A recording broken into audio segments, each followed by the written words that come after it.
स्वागत है आपका। इंडिया टीवी देख रहे हैं आप। आपके साथ मैं हूं प्राची पाराशर। शाम के 5 बज चुके हैं। वक्त हो गया है मुकाबला का। यूपी में बुलडोजर युद्ध शुरू हो गया है। एक तरफ मुख्यमंत्री योगी आदित्यनाथ बुलडोजर एक्शन का डर दिखा रहे हैं, तो दूसरी तरफ अखिलेश यादव ने अब योगी के बुलडोजर को ही चुनौती दे दी है। एक तरफ अखिलेश का आरोप है कि योगी का बुलडोजर बदला लेने और नीचा दिखाने का जरिया बन गया है, तो दूसरी तरफ अखिलेश यादव ये भी धमकी दे रहे हैं कि 2027 में अगर उनकी सरकार बनी तो यूपी के सारे बुलडोजर गोरखपुर का रूट पकड़ लेंगे। अब सवाल है कि आखिर अखिलेश यादव को पूरे गोरखपुर से क्या अदावत हो गई। अखिलेश ने धमकी दी तो योगी ने तंज कसा। योगी ने कहा कि बुलडोजर चलाना सबके बस की बात नहीं, उसके लिए दिल, दिमाग और हिम्मत की जरूरत होती है। यूपी में बुलडोजर पर यह बहस तब छिड़ी है जब 17 सितंबर को सुप्रीम कोर्ट में इस पर सुनवाई होनी है। इससे पहले सुप्रीम कोर्ट ने बुलडोजर एक्शन पर साफ और दो टूक टिप्पणी की थी। सुप्रीम कोर्ट ने कहा कि किसी के सिर्फ आरोपी होने के बिना पर बुलडोजर एक्शन नहीं किया जा सकता, लेकिन कोर्ट किसी भी तरह के गैर कानूनी निर्माण का बचाव भी नहीं करता है। कोर्ट ने बुलडोजर एक्शन पर गाइडलाइन बनाने की भी बात कही है। ऐसे में यूपी में bulldozer war full action mode में आ चुका है। मुकाबला में आज इसी पर करेंगे चर्चा, लेकिन पहले आपको सुनाते हैं अखिलेश यादव और सीएम योगी आदित्यनाथ का बयान। जहां तक बुलडोजर का सवाल है, सोचो कैसा न्यायालय का बुलडोजर चला, क्या बुलडोजर नहीं चल सकता। जो लोग बुलडोजर लेकर के डराते थे, जगह जगह लोगों के घर गिराते थे, जिनसे आपको बदला लेना था, नीचा दिखाना था और अपनी सरकार की ताकत पर, अहंकार पर आपने जानबूझ करके बुलडोजर चलाए। बुलडोजर में दिमाग नहीं होता है, स्टीयरिंग होता है। उसमें स्टीयरिंग से चलता है बुलडोजर। उत्तर प्रदेश की जनता कब किसका स्टीयरिंग बदल दे, या दिल्ली वाले कब किसका स्टीयरिंग बदल दें। ये मौका मिला है कि जितनी भी एनडीए की इलीगल बिल्डिंग है, आप क्यों नहीं बुलडोजर चला रहे हो वहां पर। आप अकबर नगर में तो बुलडोजर चला रहे हैं, आप नाले पर रिवर फ्रंट बनाने के लिए तो चला रहे हैं, लेकिन जब आपका बुलडोजर आगे चलता है तो क्या कारण है कि बुलडोजर का डीजल या पेट्रोल खत्म हो जाता है। जो टीपू आज सुल्तान बनने का ख्वाब फिर से देख रहे हैं, बहन और भाइयों, यही टीपू थे जो माफिया के सामने नाक रगड़ करके आपके सामने पहचान का संकट खड़ा करते थे। अरे बुलडोजर चलाने के लिए हिम्मत चाहिए, हिम्मत। ये दंगाइयों के सामने और माफियाओं के सामने नाक रगड़ने वाले बुलडोजर क्या चलाएंगे। बुलडोजर को देख करके इनको वैसे ही हार्ट अटैक हो जाएगा। ये लोग नहीं झेल पाएंगे इन बातों को। अब देखिए, बुलडोजर पर आखिर किस तरीके से सियासत आकर टिकी हुई है, इस पर चर्चा की शुरुआत करूं उससे पहले मुकाबला में आज के मेरे सवाल क्या हैं वो आपके सामने रख देती हूं। देखिए, सवाल नंबर 1 ये है कि अखिलेश को गोरखपुर से आखिर दिक्कत क्या है। सवाल नंबर 2 ये है कि एससी की गाइडलाइन से क्या बुलडोजर रुकेगा। सवाल नंबर 3 ये है कि बुलडोजर से क्या विरोधी बौखलाए हुए हैं। ये सवाल हैं जो अब बुलडोजर पर एक के बाद एक जो बयान आ रहे हैं उसको लेकर खड़े हो जाते हैं। सवाल नंबर 4 ये है कि क्या योगी का बुलडोजर सिलेक्टिव है, जो आरोप अखिलेश यादव की तरफ से लगाए जाते हैं। और सवाल नंबर 5 जो बुलडोजर को लेकर खड़ा होता है वो ये है कि बुलडोजर एक्शन फौरन इंसाफ या फिर बदला। आज इसी पर करेंगे चर्चा। खास मेहमान हमारे साथ जुड़ रहे हैं, आपसे तारुफ करा देते हैं। डॉक्टर विक्रम सिंह, पूर्व डीजीपी उत्तर प्रदेश, हमारे साथ हैं। रोहित अग्रवाल, प्रवक्ता आरएलडी, हमारे साथ हैं। सुनील सिंह यादव, प्रवक्ता समाजवादी पार्टी। वारिस पठान, प्रवक्ता एआईएमआईएम। और तहसीन पूनावाला, राजनीतिक विश्लेषक के तौर पर हमारे साथ हैं। आप सभी का बहुत बहुत स्वागत है। अगर सुनील जी हमारे साथ जुड़ गए हैं तो मैं सुनील जी आप ही से शुरुआत करना चाह रही हूं, और मेरा सवाल ये है, ये गोरखपुर से क्या दिक्कत है समाजवादी पार्टी को या अखिलेश यादव को। चलिए, सुनील जी हमारे साथ नहीं जुड़ पाए, उनके पास मैं जाऊंगी। उससे पहले वारिस पठान जी, आइए आपसे शुरुआत कर लेती हूं। बुलडोजर पर सुप्रीम कोर्ट की टिप्पणी क्या आई कि उत्तर प्रदेश में तो सियासी घमासान छिड़ गया है। हालांकि सुप्रीम कोर्ट ने यह भी साफ किया कि अवैध निर्माण का समर्थन हम भी नहीं करते हैं। देखिए प्राची जी, बुलडोजर जो पॉलिटिक्स है इसके खिलाफ तो हम पहले से ही थे। हम तो डे वन से बोल रहे थे कि ये बुलडोजर पॉलिटिक्स जो है ये असंवैधानिक है, ये कायदे कानून का उल्लंघन है, ये ड्यू प्रोसेस लॉ फॉलो किए बिना जो ये लोग कर रहे हैं ये हमारे इसमें नहीं चलता, सेकुलरिज्म डेमोक्रेसी में नहीं चलता। अब सुप्रीम कोर्ट ने तो यहाँ तक बोल दिया कि अगर एक इंसान कन्विक्ट है तभी भी आप उसके घर के ऊपर बुलडोजर नहीं चला सकते। मगर योगी जी क्या है ना, दिल से सोचते हैं ना दिमाग से सोचते हैं। अगर दिल होता वो तो ये सोचते कि अगर एक व्यक्ति ने, किसी ने समझो कोई क्राइम कर दिया है, अगर आप बुलडोजर उसके घर पे चला देते हो तो आप तो सजा तो पूरे उसके घर वालों को दे रहे हो, उसके माँ बाप भाई बहन जो भी उस घर में रहते हैं आप उसको दे रहे हो। तो आपके पास दिल नहीं होना, दिल से सोचते कि जिंदगी बीत जाती है एक घर बनाने के लिए, पर आपको जरा भी तरस नहीं खाता पूरी बस्तियां उजाड़ने में।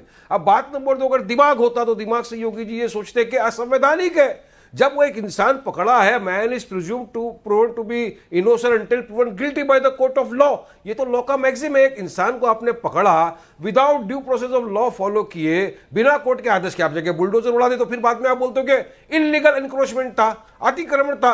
अरे अगर इलीगल एनक्रोचमेंट था तो 6-6 साल 7 साल से जो लोग वहां रह रहे थे तब आपको नहीं दिखा? जब आपका भ्रष्ट प्रशासन वहां की मलाई खा रहा था तब आपको नहीं दिखा? बत्ती का बिल लोग भर रहे हैं, सबके पास आधार कार्ड है, राशन कार्ड है, पूरे घर के पावती पेपर सब होते हैं, फिर भी आप जाके उनको उड़ा देते हो। यहां तो नहीं, राजस्थान में तो क्या कर दिया लोगों ने, एक व्यक्ति पकड़ा है किसी मर्डर चार्ट पे, चलो अगर उसने क्राइम किया उसको आप सजा दे दो, फांसी पे चढ़ा दो, जो भी, मगर गए उसके घर को बुलडोजर से उड़ा दिया। 2 दिन बाद मकान मालिक सामने आया, बोले भाई वो तो मेरा टेनेंट था, ये तो मेरा खुद का घर है। आपने ये तक नहीं सोचा मकान मालिक के घर को उड़ा दिया सिर्फ एक टेनेंट के इसके बिल्कुल अंदर। ठीक है वारिस जी, जो टिप्पणी सुप्रीम कोर्ट की आई वो टिप्पणी एकदम सटीक है और वो टिप्पणी इन बुलडोजर कार्रवाइयों को लेकर है। लेकिन मैं सिर्फ अगर यूपी की बात करूं वारिस जी, तो यूपी में तो बाकायदा यूपी सरकार की तरफ से एक हलफनामा भी सुप्रीम कोर्ट में सौंपा गया और बताया गया है कि हम किस नियम कानून के तहत बुलडोजर चलाते हैं, नगर निगम कैसे कार्रवाई करता है और कैसे नोटिस चस्पा किए जाते हैं, तब जाकर कार्रवाई होती है।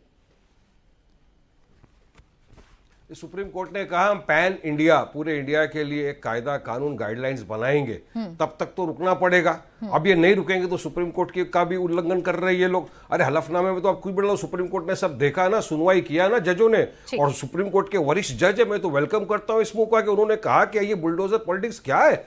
ये तो आप अगर एक इंसान को कन्विक्ट कर दिया तो भी आप उसके घर पे इस तरह से बुलडोजर नहीं चढ़ा सकते। इल्लीगल अतिक्रमण भी अगर है, इल्लीगल है, तो भी उसके लिए due process of law follow करना जरूरी है। प्राची जी, आप ऐसा खाली मैं चीफ मिनिस्टर हूं तो मैं जाके उड़ा दूंगा मेरी मनमर्जी से, नहीं चलने वाला धांधली दादागिरी। थोड़ी देर में बीजेपी के प्रवक्ता में ज्वाइन करेंगे, उन सवालों का जवाब ले लेंगे। उससे पहले सुनील जी, अगर आप तक मेरी आवाज पहुंच रही है सर, तो आज जो अखिलेश यादव ने कहा उसे सुनकर तो ऐसा लग रहा है कि गोरखपुर से कोई विशेष प्रॉब्लम, कोई विशेष दिक्कत आप लोगों को हो गई है कि आप तो सारे बुलडोजर का रूट ही गोरखपुर तक तय कर देंगे, ऐसा क्यों? नहीं प्राची जी, जो हमारे नेता माननीय अखिलेश यादव जी ने कहा है वो इसलिए कहा है कि जो गोरखपुर है वो दलाली और बेईमानी का अड्डा बन गया है, वहीं से सब उत्तर प्रदेश लूटा जा रहा है, और वही एक जगह है जहां सबसे ज्यादा पीडीए के लोगों पर फर्जी मुकदमे लिखे जा रहे हैं, उनका उत्पीड़न हो रहा है और सबसे ज्यादा जमीन कब्जा की जा रही है। देखिए है क्या, उत्तर प्रदेश में बीजेपी सरकार आपस में लड़ रही है और आपस में लड़ने के लिए जनता परेशान है। उत्तर प्रदेश में एक भी अगर आप काम बता दीजिए जो बिना पैसे के हो रहा, वो तहसील में हो, वो ब्लॉक पे हो, थाने पे हो, और मैं तो आपके कार्यक्रम में ये भी कह रहा हूं, बिना पैसे के तो बेचारे भाजपाइयों का भी काम नहीं हो रहा है। इतना भ्रष्टाचार है। केवल बुलडोजर का नाम लेकर के माननीय मुख्यमंत्री जी अपने कुकर्मों को, अपनी नाकामी को, अपनी लाचारी को, अपनी बेईमानी को छिपाना चाहते हैं। इस देश में क्या सर्वोच्च न्यायालय से भी बड़ी कोई अदालत है? अगर सर्वोच्च न्यायालय ने यह टिप्पणी की है कि आप घर किसी का बुलडोजर नहीं चला सकते, भाई आप संविधान के हिसाब से चलेंगे या अपना विधान बना लेंगे? और अगर अपना विधान बना लेंगे, संविधान की शपथ लेकर के आप मुख्यमंत्री हैं, आपकी भाषा, आपके बयान क्या संवैधानिक हैं? किसी को कुचल देंगे, गाड़ी पलट देंगे, बुलडोजर चला देंगे, गर्मी शांत कर देंगे। अच्छा, इसी बुलडोजर के खिलाफ तो जनता ने 24 में भारतीय जनता पार्टी को उत्तर प्रदेश में हाफ किया है। आप चलाते रहिए बुलडोजर। यही जनता 2027 में नहीं उत्तर सुनील जी, प्रदेश देखिए से आपकी बीजेपी को आपकी साफ बातों कर देगी। आपकी और जो बातों से बात दो माननीय मेरे अखिलेश सवाल यादव आपसे जी ने कही है, हैं प्राची सुनील जी, जी, फिर उसके बाद मैं जवाब लूंगी। सुधांशु त्रिवेदी जी हमें ज्वाइन कर चुके हैं, उनके पास में जाऊंगी। मेरा सवाल आपसे ये है ना, अगर ये बुलडोजर इतना ही असंवैधानिक है तो इस बुलडोजर का डर आप क्यों गोरखपुर वालों को दिखा रहे हैं? और गोरखपुर में अगर इतना ही सब कुछ गलत चल रहा है तो आप लोग शांत खामोश क्यों बैठे हुए हैं? आपको तो सड़कों पर आकर आंदोलन करने चाहिए ना। वो पीडीए वाले जो हैं गोरखपुर में, जिनके खिलाफ ज्यादती हो रही है, बनिए ना उनकी मसीहा। ठीक है, देखिए, एक तो मैं आपके कार्यक्रम में इस बात को बिल्कुल साफ कर दूं कि समाजवादी पार्टी बुलडोजर नीति के खिलाफ लगातार बोल रही है और हम उससे सहमत नहीं हैं। जो बात समाजवादी पार्टी कह रही थी कि बुलडोजर विध्वंस का प्रतीक है, बुलडोजर निर्माण का प्रतीक नहीं है, तो वही बात सर्वोच्च न्यायालय ने कही है। क्योंकि सर्वोच्च न्यायालय की टिप्पणी इसलिए महत्वपूर्ण है कि उससे बड़ा न्यायालय कोई नहीं है देश में। उसकी टिप्पणी के बाद फिर बहस का कोई मुद्दा नहीं बचता है। तो हमारे नेता ने तो यह भी कहा कि अगर आपको बुलडोजर इतना ही प्रिय लगता है, क्योंकि हम लोग हकीकत समझ रहे हैं, माननीय मुख्यमंत्री जी इस तरीके के बयान क्यों दे रहे हैं, डिप्रेशन में हैं, भाजपा के दिल्ली वाले लोग उनको हटाना चाहते हैं। तो अगर आप हटाना चाहते हो तो आप हटा दीजिए।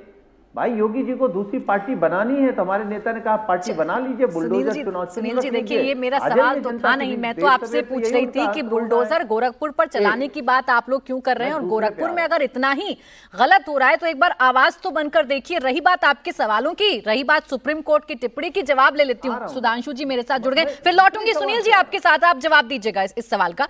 सुधांशु जी, किस नियम के तहत और किस कानून के तहत उत्तर प्रदेश में बुलडोजर चलता है? सुप्रीम कोर्ट की टिप्पणी के बाद तो ये साफ हो रहा है ना कि आप ऐसे ही बस बताकर या तय कर कर कहीं पर भी बुलडोजर चला नहीं सकते। देखिए, मैं इस विषय का तकनीकी और नैतिक दोनों दृष्टियों से उत्तर देता हूं। ये इको हो रहा है, जरा इसको ठीक करवा दीजिएगा।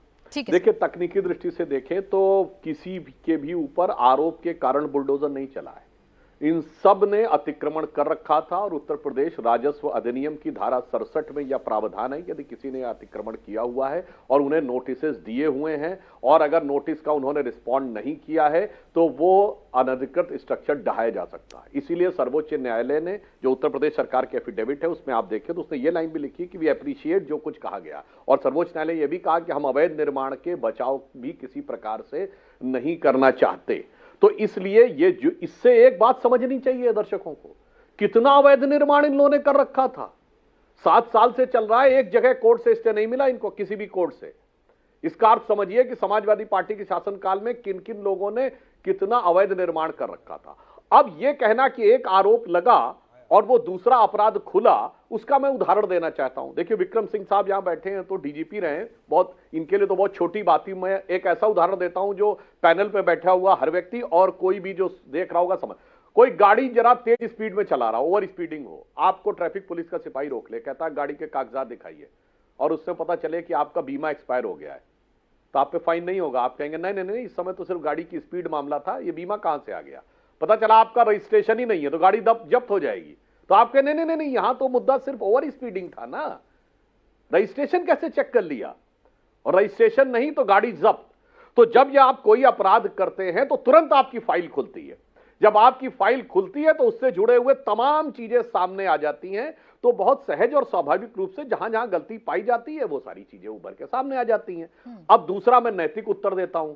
प्राची जी, ये तो वही लोग हैं जो हर अपराधी के साथ खड़े थे। ये तो समाजवादी पार्टी वो है जिसने कि लखनऊ, फैजाबाद और वाराणसी के अदालत के बम धमाकों के आतंकवाद के आरोपियों से केस विड्रॉ करने की बात कही थी। और यहां सपा का मामला उत्तर प्रदेश का मामला भी नहीं है, यह तो एक बृहत्तर नीति है। ये तो आतंकवादियों के पक्ष में यही लोग खड़े होते हैं, कहते हैं आतंकवादियों के मानवाधिकार की रक्षा होनी चाहिए, सुप्रीम कोर्ट चले जाते हैं। ये तो वही लोग हैं जो कहते हैं आतंकवादी भटके हुए नौजवान हैं। ये वही लोग हैं जो कहते हैं याकूब मेनन की जुडिशियल किलिंग हुई थी, जो कहते हैं अफजल हालात का मारा था, रात को 3 बजे जाके खड़े हो जाते। वही नेता हैं जो वकील का चोला ओढ़कर इस प्रकार के सारे लोगों के पक्ष में खड़े होते हैं और वही पार्टियां आज इस रूप में खड़ी हैं। ठीक है। इसमें कोई आश्चर्य की बात थोड़ी है। अब मैं तीसरा उत्तर, जो राजनीतिक बात कही सुनील जी ने, उसका उत्तर देता हूं। महोदय, डरने की जरूरत हमें नहीं है, डरने की जरूरत आपको है। ये दो लड़के जो उत्तर प्रदेश में आए थे, उसमें से एक लड़का हो गया बड़का, राहुल गांधी, जो आपके ही कंधे पे सवार हुए, वो हो गए नेता प्रतिपक्ष। और अगर अखिलेश जी यूपी में रहते तो नेता प्रतिपक्ष तो रहते, वहां जाके हो गए छुटका।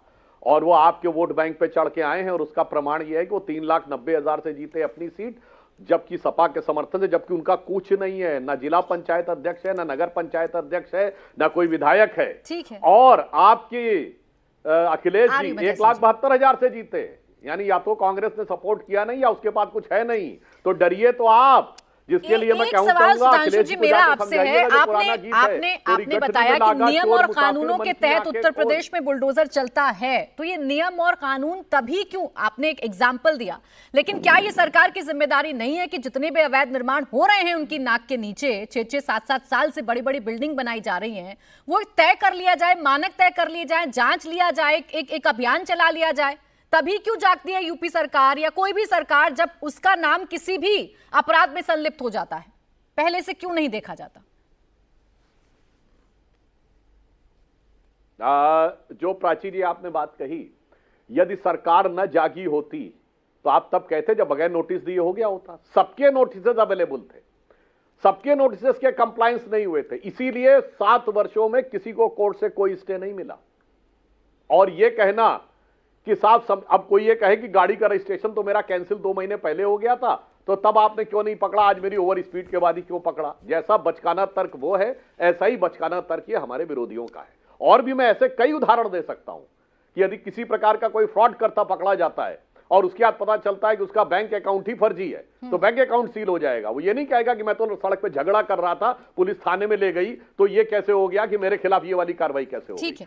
तो जब कोई आप अपराध करते हैं तो तुरंत आपकी फाइल खुलती है, और मुझे लगता है कि जो लोग पुलिस के वरिष्ठ अधिकारी वो जानते होंगे। एक जवाब सुनील जी आपसे, फिर उसके बाद तहसीन जी इंतजार कर रहे हैं। वो सारी प्रक्रिया का ईमानदारी से पालन। ठीक है, सुनील सिंह यादव जी, अगर कुछ कोई गलत होगा, अवैध निर्माण होगा, उस पर बुलडोजर ना चले तो क्या?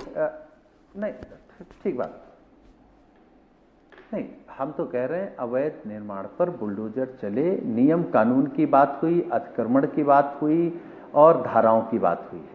मैं एक सरल उदाहरण दे रहा हूं, सुधांशु जी की बात लोग समझ पाए कि नहीं, मुझे लगता हमारी समझ जाएंगे। इनका सेलेक्टिव देखिए क्या है, इनसे पूछिए कि हाथरस में जो बलात्कारी थे वो सरकार किसके साथ खड़ी थी, बेटी के साथ या बलात्कारियों के साथ? वहां बुलडोजर क्यों नहीं गया? उन्नाव में ये किसके साथ खड़े थे, बेटी के साथ खड़े थे या आरोपी के साथ खड़े थे? इनसे पूछिए लखीमपुर में कहां खड़े थे, और इनसे पूछिए कि चिन्मयानंद के साथ खड़े थे या बेटियों के साथ खड़े थे। चिन्मयानंद का मुकदमा कौन वापस ले रहा? जब प्राची जी पूरे देश में बेटी, महिलाओं और बहनों के खिलाफ होने वाले अन्याय अत्याचार के खिलाफ पूरा देश आक्रोशित है, तब एक तरफ योगी आदित्यनाथ चिन्मयानंद का मुकदमा वापस ले रहे हैं। इनसे पूछिए वो कौन सी पार्टी की सरकार है जो बलात्कारियों को जेल से रिहा कराती है? इनसे पूछिए कि बनारस की बहन के साथ जो दरिंदगी हुई थी और जो बलात्कारी हैं उनका स्वागत, वेलकम केक काट के उनके गालों में कौन लगा रहा है? बिल्कुल, ये दोहरा चरित्र भारतीय जनता पार्टी का नहीं चलेगा। एक दूसरी सुनील बात, जी, आप अपराधियों की कर रहे हैं। आपकी बात बिल्कुल ठीक है। मेरा सवाल तो आज बुलडोजर पर था, और वो बुलडोजर जब ऐसे ही कहीं पर चलने लगेगा तो सबसे पहले आप लोग ही कहते हैं ना कि बुलडोजर बिना नियम कायदे कानून के चल जाता है, तो ये देखना तो होगा कहां अवैध अतिक्रमण है, कहां पर अवैध अतिक्रमण नहीं है, सरकार की मंशा क्या है, या ऐसे ही आइए और कोई भी आरोपी जाइए उसकी बिल्डिंग गिरा दीजिए, फिर आप ही कहेंगे ना असंवैधानिक है। देखिए हम एक बात बता दें, हाँ। हम केवल ये कह रहे हैं कि कौन संविधान, अच्छा इनसे पूछे जितने लोगों के घर गिराए हैं उनके घर बन गए, इसके खिलाफ एलडीए के किसी अधिकारी पे कार्रवाई हुई, जिला पंचायत के किसी अधिकारी पे कार्रवाई हुई? ठीक, ये दोहरा चरित्र नहीं चलेगा। और आप कह रहे हैं कि छुटका और बड़का हो गए, यही छुटके बढ़के की चिंता मत करिए, अभी भाजपा उत्तर प्रदेश में हाफ हुई है, यही 27 में उत्तर प्रदेश से साफ हो जाएगी। ठीक है, अब तहसीन पूनावाला जी को चर्चा में ले आती हूँ, उसके बाद आपके सवाल का जवाब लूंगी सुधांशु जी से कि कितने एलडीए के लोगों पर कार्रवाई की है सरकार ने। तहसीन पूनावाला जी, बुलडोजर चलेगा नहीं चलेगा, अब तो सुप्रीम कोर्ट की गाइडलाइन भी आ जाएगी और उसके मुताबिक बुलडोजर पर तय होगा कि किसका क्या रुख होगा। लेकिन यूपी सरकार तो बड़ा स्पष्ट बताती है ना कि हमने जितनी भी कार्रवाई की है, नोटिस दिए गए, हमने जितनी भी कार्रवाई की है, सारे कानूनों का पालन किया गया, तब जाकर अवैध निर्माण को गिराया है। इस पर क्या दिक्कत है? झूठ बोल रही है और गाइडलाइंस आएगी और बहुत सारे केसेस है जिनमें जो लोग क्योंकि बहुत सारे इंडिविजुअल केसेस भी गए हुए अलग अलग कोर्टों में, तो इन केसेस के अंदर एक दिन का नोटिस दिया गया है, सुबह नोटिस देकर शाम को घर तोड़े गए हैं। ये सारी बातें सामने आएगी तो केस और जो न्याय की प्रक्रिया उसको समय लगेगा। तब तक माननीय सुप्रीम कोर्ट के सामने सब सर झुकाते हैं कि गाइडलाइंस आ जाएगी। लेकिन सुधांशु जी ने कुछ उदाहरण दिए। उन्होंने कहा अगर एक गाड़ी चलती है सिग्नल पर और उसने सिग्नल तोड़ दिया, पता चला कि गाड़ी का रजिस्ट्रेशन ही कैंसिल हो गया, ठीक है, ये सही बात है। तो रूल्स के मुताबिक जो सेंट्रल ट्रैफिक रूल्स है, मोटर ट्रैफिक रूल्स है, ऑफ कोर्स हर स्टेट में फिर अपने रूल्स आते हैं, पर जो सेंट्रल रूल्स है वो ये कहते हैं अगर एक गाड़ी का रजिस्ट्रेशन कैंसिल होता है और वो गाड़ी फिर भी सड़क पे चलती है तो गाड़ी तो सीज होगी, लेकिन जो संबंधित आरटीओ है उस पर भी कार्रवाई होगी, उनके अधिकारियों पर भी कार्रवाई होगी। कहां पर यहाँ पर कार्रवाई हुई? दूसरी चीज उन्होंने कहा अगर कोई फाइनेंशियल फ्रॉड होता है तो रेगुलेटर्स पर भी कार्रवाई होनी चाहिए। यहाँ पर कहां हुआ है? और गाड़ी के मामले में अगर कोई गाड़ी सीज होती है, वो गाड़ी को आप डंपर में नहीं डालते हो, वो गाड़ी सीज होती है, आप कोर्ट जा सकते हो, आपके कागज दिखा सकते हो और आप गाड़ी दोबारा से ले सकते हो। वो गाड़ी प्रिजर्व होती है। यहां पर अगर आपने किसी का घर तोड़ दिया, किसी का मकान तोड़ दिया, जैसे वारिस भाई बता रहे थे, तो फिर आपके पास उपाय क्या रहेगा? आपको कॉम्पेंसेशन कितना मिला? मध्य प्रदेश में 1 लाख रुपया कॉम्पेंसेशन मिला। क्या 1 लाख में घर बनता है? तो आप देखिए जो कार्रवाई है it is irreversible. Court, supreme court किस बेसिस में जा रहा है इस गाइडलाइंस पर?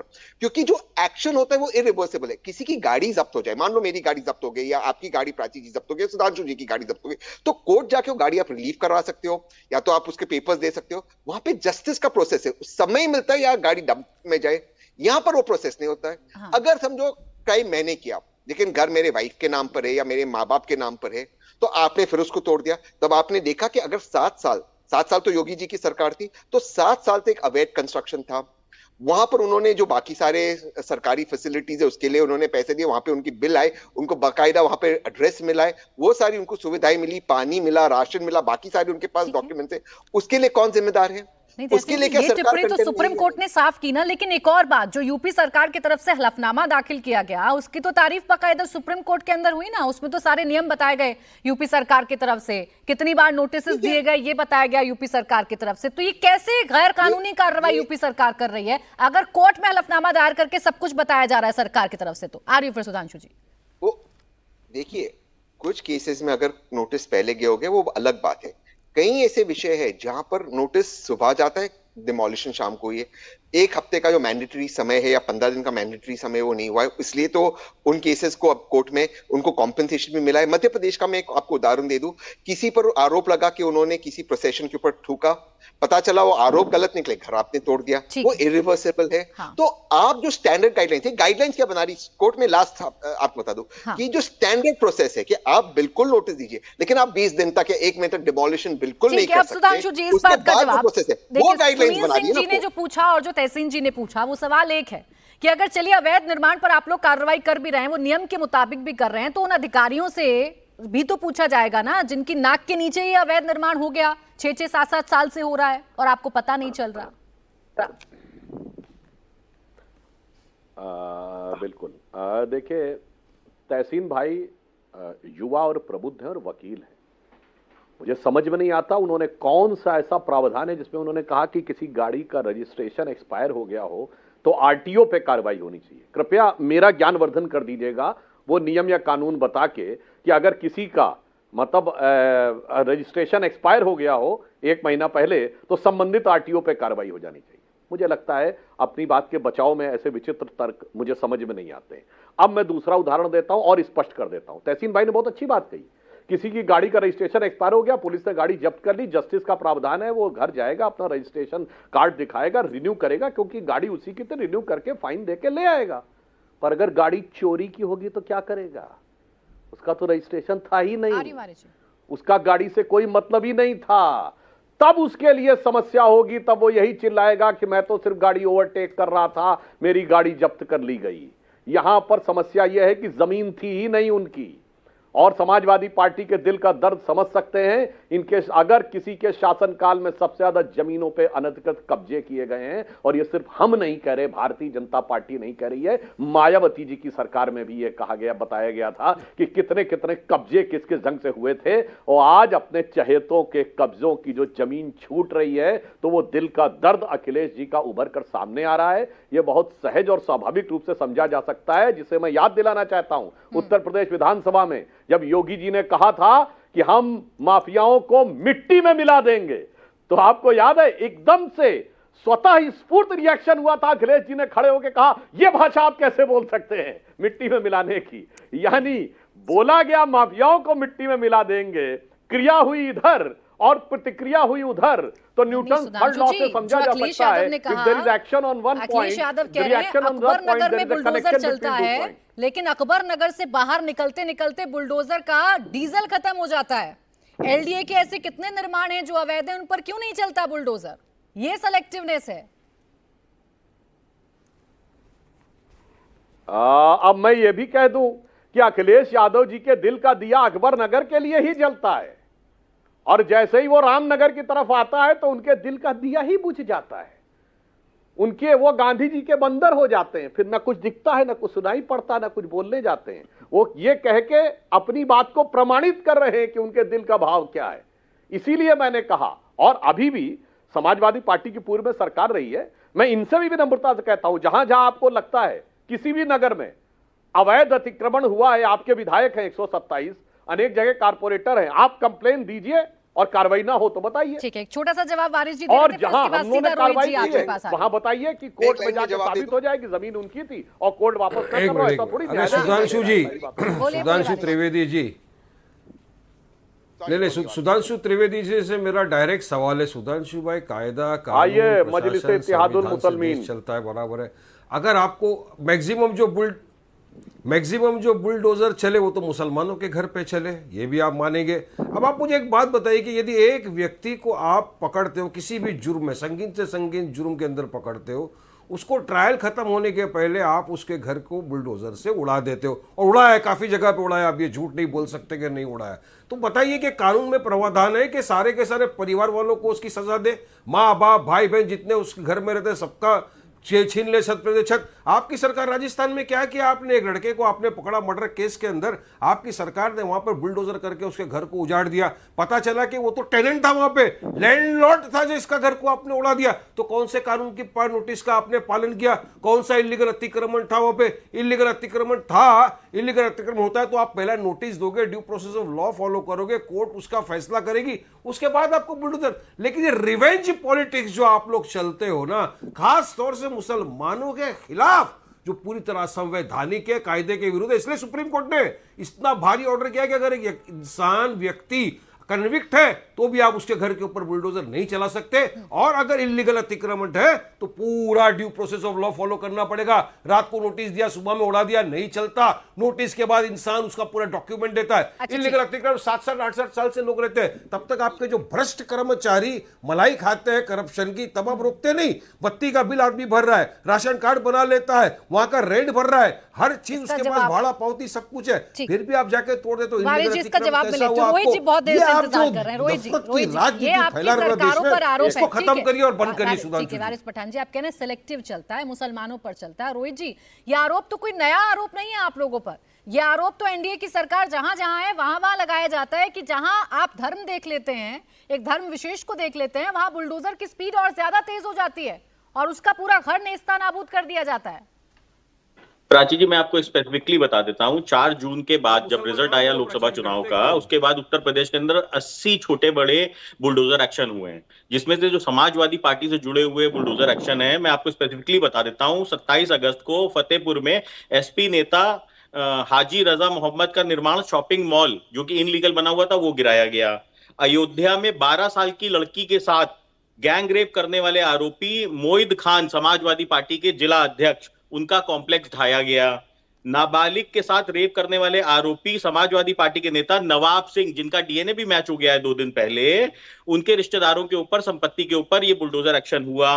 और नगर पंचायत करहल के अध्यक्ष अब्दुल नईम, जो तालाब की जमीन के ऊपर, मतलब गांव के गरीब की तालाब की जमीन के ऊपर जिन्होंने अपना अवैध निर्माण कर रखा था, रिजॉर्ट बना रखा था, उसको गिराया गया। अब मुझे बता दीजिए इनमें से कौन सा बुलडोजर एक्शन गलत है? आप मुझे स्पेसिफिकली बता दीजिए कि कौन सा इसमें धर्म देख के बुलडोजर एक्शन लिया गया है। दूसरी चीज, एक बारीक लाइन दिखाई पड़ रही है, एनडीए किसके साथ है? एनडीए है जिसके साथ अपराध हुआ, जो विक्टिम है उसके साथ खड़ा हुआ है, उसके लिए संवेदनाएं रख रहा है। और इंडिया गठबंधन किसके साथ है? जो अपराध कर रहा है उसके साथ संवेदनाएं रख रहा है। इनको ह्यूमन राइट्स तो दिख रहे हैं अपराधियों के, पर जिनके साथ अपराध हुआ उनके ह्यूमन राइट नहीं दिख रहे हैं। अभी हमारे वारिस भाई कह रहे थे कि बताइए अपराधी के माँ बाप ने क्या किया। भाई साहब, विक्टिम के माँ बाप ने क्या किया? क्या वो इफेक्ट नहीं होते हैं? जिसकी बेटी के साथ बलात्कार हो गया, क्या उसके माँ बाप, उसके भाई बहन, उसका परिवार इफेक्ट नहीं होता है? परंतु आपको दर्द हो रहा है किसके लिए? विक्टिम के। रोहित जी, ये विक्टिम के बात लिए तो आपके आज पास कोई दर्द ये नहीं बात है। तो सुप्रीम आपके कोर्ट पास पे भी दर्द उठाई गई है। रोहित जी, ये बात तो अपराधी सुप्रीम के कोर्ट पे लिए। भी उठाई गई है। ये बात तो सुप्रीम कोर्ट की तरफ से भी कही गई है। टिप्पणी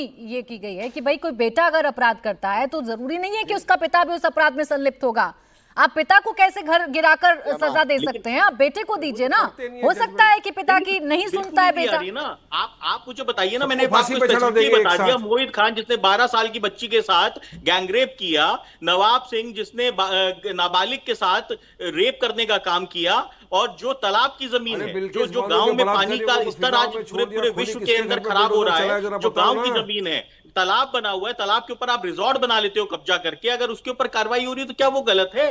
आप हजारों लाखों लोगों अच्छा, को इसका affect जवाब करते हो, सुनील जी देंगे, फिर परंतु उसके आप बाद वहीं पे खड़े हो जा रहे कानूनी हो दाव अपराधी पे के साथ। समझाएंगे विक्रम जी मुझे। उससे पहले सुनील जी, बड़ा स्पेसिफिक पूछा रोहित जी ने। 4 घटनाओं का जिक्र किया, फतेहपुर, अयोध्या, कन्नौज, मैनपुरी। क्या यहाँ पर बुलडोजर चलना गलत था? देखिए प्राची जी, मैं सबसे पहले तो ये कह दूं कि अपराधियों के पक्ष में समाजवादी पार्टी नहीं है। और रोहित जी को सरकार में मत मानिए, ये कब सरकार में कब विपक्ष में, इनका कोई अस्तित्व नहीं है। और जो बचा है वो भी 27 में खत्म हो जाएगा। मैंने केवल एक सवाल पूछा था बीजेपी के प्रवक्ता से कि बुलडोजर हाथरस क्यों नहीं गया, उन्नाव क्यों नहीं गया, लखीमपुर क्यों नहीं गया, चिन्मयानंद के यहाँ क्यों नहीं गया, और बनारस में बलात्कारियों के यहाँ क्यों नहीं गया? अरे इनसे कहो चुप रहे भाई, इनसे डिबेट करने का थोड़ा तरीका इनको सिखाओ। दूसरी बात अभी बीजेपी के प्रवक्ता कह रहे थे, चुनाव है उत्तर प्रदेश, अरे चुप रहो, रोहित जी रुक जाइए। पूरी स्थिति खत्म हो जाएगी। चवन्नी वाले लोग चुप रहे, चिंता मत करिए, ये चवन्नी वाले लोगों को चुप करा दो भाई। मजबूती से रहते हैं आपके अरे साथ, चुप करा दो मजबूती से चवन्नी थे। वाले लोगों को, हमारी कब वजह पलट से- जाए तो हमारी पता नहीं, वजह से अब की तो हम 111 अपनी विधायक तरफ नहीं उत्तर आने प्रदेश देंगे। से जिता के आए, तो जब आपके साथ देखिए प्राची जी, ऐसे नहीं डिबेट रोहित होती जी, है। रोहित जी प्लीज रुक जाइए। प्राची जी, ऐसे डिबेट नहीं होती है। प्लीज रुक जाइए, ठीक है। एक अच्छा, दूसरी सुनील जी, बात, यही आरोप लगते हैं आप लोगों पर कि आप बीजेपी में उकसा कौन देते लोग बैठे हैं, और फिर जब रिएक्शन आता है तो फिर उस पर राजनीति देखिए, करने लगते हैं। अभी अभी किया नहीं, आपने, देखिए उकसाते रोहित जी नहीं के साथ। अजय बताइए, अब गोडसे के बंदरों को कोई उस्का सकता है? कोई उनको कुछ समझा सकता है? गोडसे के जो बंदर हैं सिर्फ राष्ट्र के खिलाफ ही काम करेंगे, बेईमानी करेंगे, चोरी करेंगे, झूठ बोलेंगे और टीवी पर आकर के अपने को राष्ट्रवादी घोषित करेंगे। यह गोडसे के बंदरों की पहचान है। अगर ना आपको पता रहा हो तो आपके कार्यक्रम के माध्यम से हम ये बता रहे हैं कि गोडसे के बंदरों की क्या पहचान। सबसे ज्यादा झूठ बोलेंगे, अपने को राष्ट्रवादी बताएंगे, बलात्कारियों के पक्ष में खड़े हो जाएंगे, बलात्कारियों को जेल से रिहा करेंगे और बेटी के साथ हैवानियत करने वालों को केक खिलाएंगे। ये गोडसे के बंदरों की पहचान है। ठीक। अब आप इनसे ये पूछिए कि आप 7 साल से उत्तर प्रदेश में सरकार में हैं, अपने 7 काम गिना दीजिए उत्तर प्रदेश में। मेट्रो जहां माननीय अखिलेश यादव जी ने छोड़ी थी उससे 1 इंच नहीं बढ़ी है, आपने उस पर क्या किया है?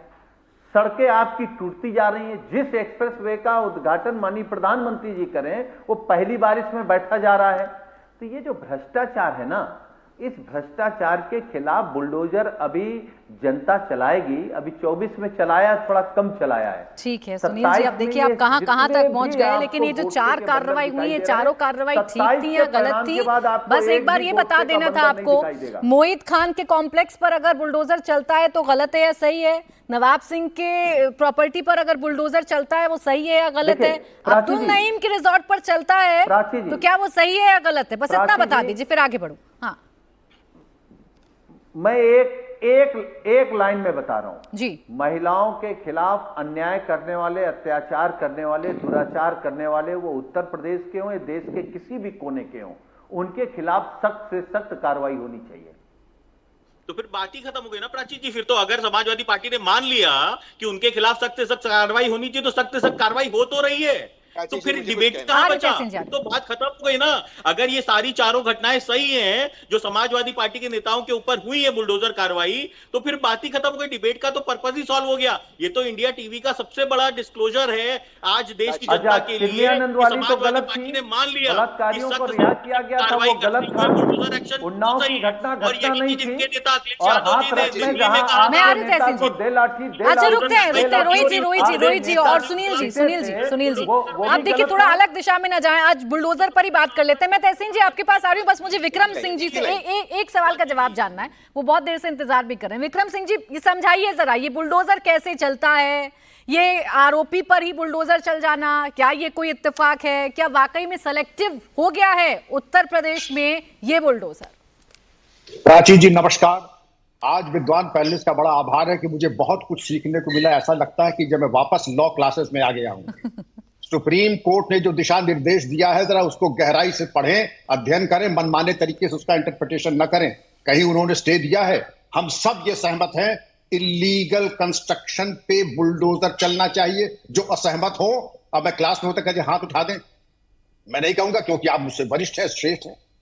कितने लोग सहमत हैं ये कहते हैं कि जो लीगल स्ट्रक्चर्स हैं उन पे बुलडोजर नहीं चलना चाहिए। इसमें भी शाश्वत सत्य है, इसमें कोई विवाद नहीं है। लेकिन मनमाने तरीके से मोटर व्हीकल्स एक्ट को लाके म्युनिसिपल लॉज की खिचड़ी बनाए, उन दोनों की खिचड़ी बना करके आर्म्स एक्ट में ले आए, आर्म्स एक्ट की तहरी बना करके हमने परोस दिया। कहां कहां बंदर और पीडीए हम ला करके रखे। अरे मोटी बात यह है, सुप्रीम कोर्ट ने कोई स्टे दिया है, हाँ या ना में जवाब समझ लें, मुझे ना दें, अपने आप दे लें।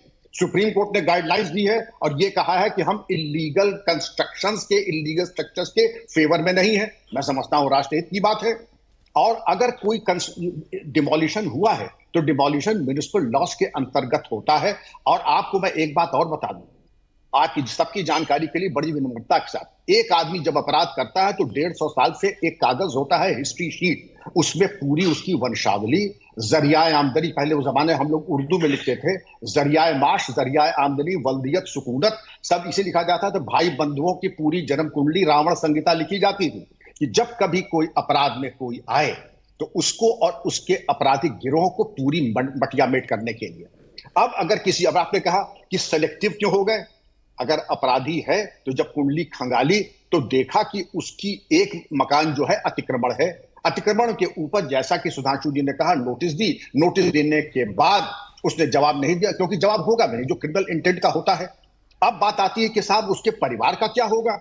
हम लोग जब सेवा में थे तो रोज बर्खास्त करते थे सब इंस्पेक्टर को भी, इंस्पेक्टर को भी, तो वही कहता साहब इसमें मेरे परिवार की क्या गलती है?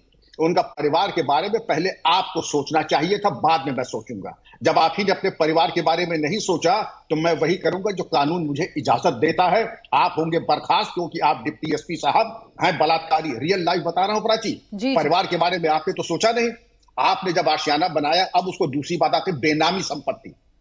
अपराध करूं मैं, अपराध से धनराशि अर्जित करूं मैं और अपनी साले साहब या पत्नी के नाम में कर दूं तो ये अभयदान तो नहीं मिलेगा।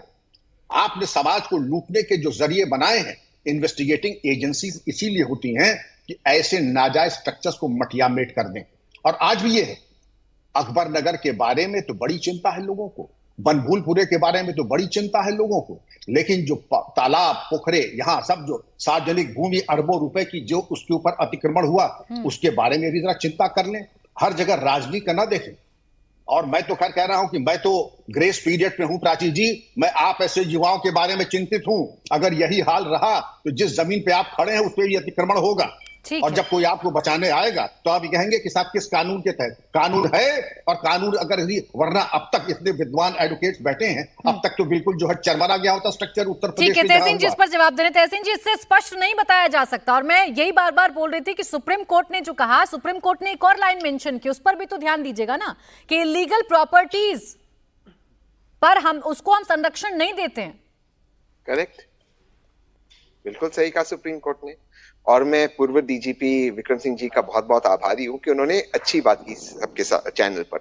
लेकिन डीजीपी साहब ये भी जानते हैं कि माननीय सुप्रीम कोर्ट ने अपने ओपनिंग स्टेटमेंट में ये कहा कि हम इंडिविजुअल केसेस को नहीं देखेंगे, ये क्योंकि लोकल लॉज के तहत आए, वो आप वहां पर रिलीफ देखिए, हम ओवरऑल गाइडलाइंस देख रहे। तो ओवरऑल स्टे का सवाल ही नहीं आता है, क्योंकि ओवरऑल स्टे हो ही नहीं सकता, ये तो गाइडलाइंस का मामला है।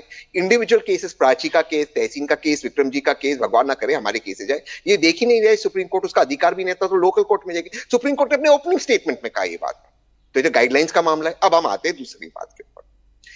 अगर किसी ने इलीगल संपत्ति कमाई है और उसने अपनी पत्नी या माँ बाप के नाम पर उन्होंने वो इलीगल संपत्ति की है, तो उन केसेस में जहां पर बुलडोजर चले, इन्वेस्टिगेशन बताए, चाहे क्राइम ब्रांच की, चाहे ईडी की, कुछ तो बताए कि फाइनेंशियल यूनिट की, कि यहां पर पैसे इन्होंने इस तरह से अवैध तरीके से कमाए और अपने पत्नी और अपने माँ बाप के नाम पे डाले, उसका भी प्रावधान अलग है। तीसरी चीज, कौन सी गाइडलाइन सुप्रीम कोर्ट सुन रहे हैं कि अगर आप पूरी तरह से किसी के घर को डिमोलिश करते हो तो कम से कम उनको राइट टू हियरिंग दे, यही तो बात मोटा मोटा सुप्रीम कोर्ट सुन रहा है। चौथी चीज और लास्ट चीज पे मैं समाप्त करता हूं, क्या हम सबने मान लिया है इस पैनल के ऊपर कि अगर कोई अपराध करता है, रेप हो, मर्डर हो, तो उसका सजा बुलडोजिंग है। अगर ये है तो आईपीसी या बीएनएस में प्रावधान ले जाइए। तहसीन जी देखिए, बहस इस बात को लेकर नहीं है तहसीन जी, नहीं ऑन द स्पॉट न्याय करना कोई बहस नहीं है। तहसीन जी, बहस इस बात को लेकर है कि अगर इलीगल एनक्रोचमेंट है और वहां बुलडोजर चलता है तो सही या गलत। प्राची जी, आई रिक्वेस्ट यू, मेरी बात प्लीज आने दीजिए, मैं बहुत इंपॉर्टेंट चीज कह रहा हूं, प्लीज आप मेरी बात समझ। वो इलीगल कंस्ट्रक्शन उसको तोड़े, वो अलग विषय है। आपके शो पर जयंत जी के पार्टी के प्रवक्ता और मेरे मित्र रोहित कह रहे हैं कि क्योंकि वो रेपिस्ट है हमने उनका घर डिमोलिश किया, ये आपके शो पे उन्होंने कहा है।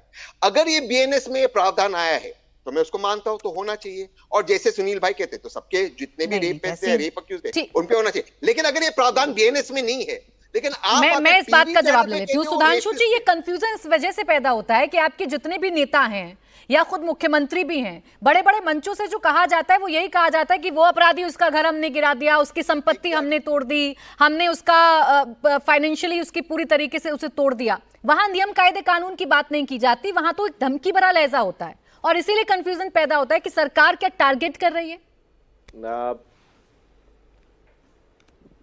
प्राची जी, यहां हमारे पैनल के ऊपर दो वकील बैठे हैं, ये कानूनी बात कर रहे हैं कि राजनीतिक बात कर रहे हैं।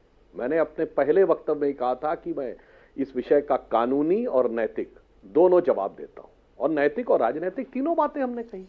रोहित जी ने सिर्फ इतना ही तो पूछा था कि आप अपराधी के पक्ष में हैं या आरोपी के पक्ष में। अब उसको लेकर तहसीन भाई ये बोलने लगे। मगर प्रॉब्लम जानते हैं क्या प्राची जी, इन लोगों की मानसिकता ही ऐसी है।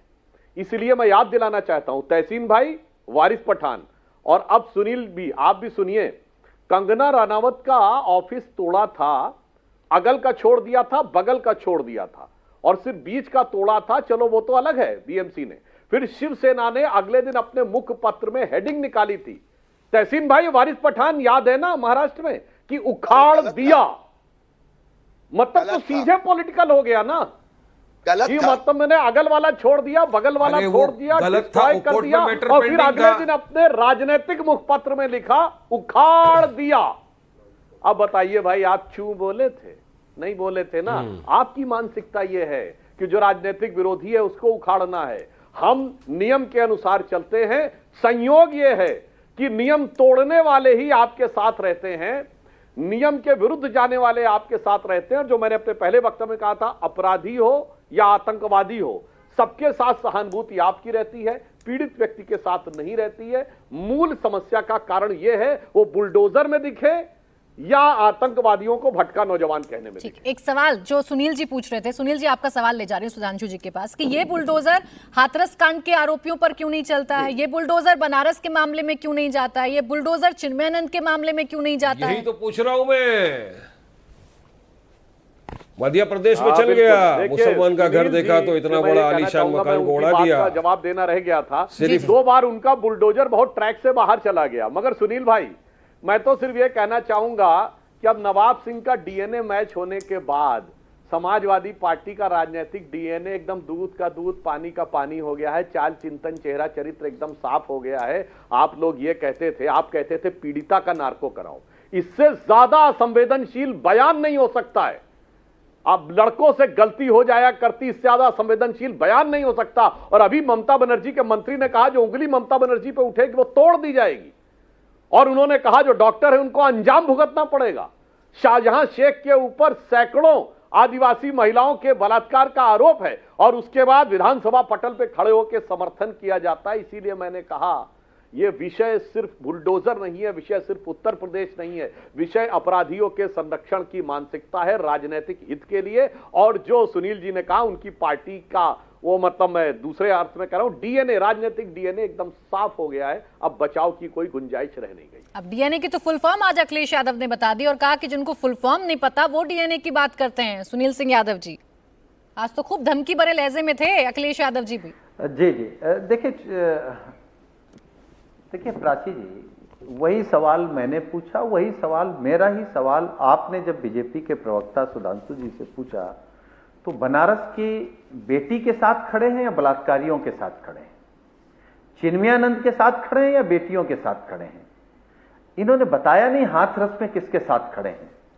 अरे भाई आप अपना डीएनए टेस्ट करिए, हम पर्सनल कभी होते नहीं हैं, हम डीएनए की बात कर नहीं रहे हैं, लेकिन आप बताइए ना आपके आइडियल कौन है, गांधी या गोडसे? हम गांधी वाले लोग हैं, आप गोडसे वाले लोग हैं, यही हम में आप में अंतर है। और जो गोडसे के बंदर के नाम पर जिसको जिसको भी चिढ़ हुई है वो कम से कम कुछ भी हो सकता है, देशभक्त तो नहीं हो सकता है। कहां से कहां सुनील जी, देखिए ना सुनील जी, यहाँ गोडसे का बंदर भी आ गया, यहाँ बेटियों की चिंता भी हो गई, यहाँ पर कौन आरोपियों अपराधियों के साथ खड़ा है ये भी हमने डिटेल में चर्चा कर दी। लेकिन बुलडोजर से आपत्ति क्या है और यही बुलडोजर गोरखपुर क्यों भेज रहे हैं आप, ये विषय ही छूट जा रहा है बार बार। एक फाइनल कमेंट सुधांशु जी इस पर। नहीं देखिए मैं एक बात इस पर, आज आपने एक और रहस्योद्घाटन कर दिया। हम तो सोचते थे कि समाजवादी लोग लोहिया के लोग हैं, गोरखपुर की तरफ, और आज आपने कहा आप गांधीवादी हैं। सुनील जी मैं आपको याद दिला देना चाहता हूं आपकी पार्टी का इतिहास आप कहां जोड़ लेगा। हाँ, हम गांधीवादी। जब नेहरू ने, सुनिए, जब गांधी जी के साथ अंग्रेजों का समझौता हुआ और 2 सितंबर 46 को अंतरिम सरकार के रूप में नेहरू ने शपथ ली, प्रधानमंत्री 47 में नहीं बने थे, 1 साल पहले बन गए थे 2 सितंबर 46 को। यूनियन जैक झंडे के नीचे लॉर्ड वेवल ने शपथ दिलाई थी, क्वीन के लिए निष्ठा की शपथ ली थी। तो लोहिया जी को भी गांधी जी ने कहा था आप भी सरकार में शामिल हो जाए। तो आपके आदर्श लोहिया जी ने कहा था हम क्वीन की निष्ठा की शपथ नहीं लेंगे, ठीक, इसलिए वो अंतरिम सरकार में शामिल होने से मना कर दिया था। जयप्रकाश नारायण को भी ऑफर दिया गया था। कहां लोहिया और जयप्रकाश वाले, आज कौन बंदर बना रहा किसको मेरे भाई, कौन से बंदर बन गए आपकी आज जाके एकदम आधुनिक वाले गांधी के चरणों में जाके गिर गए जिनका गांधी से कोई लेना देना। अच्छा चलिए, मेरे पास सुधांशु जी बीच में रोक रही हूँ आपको, मेरे पास समय बस इतना ही था। बहुत बहुत शुक्रिया आप सभी का मेरे साथ आज की इस चर्चा में जुड़ने के लिए।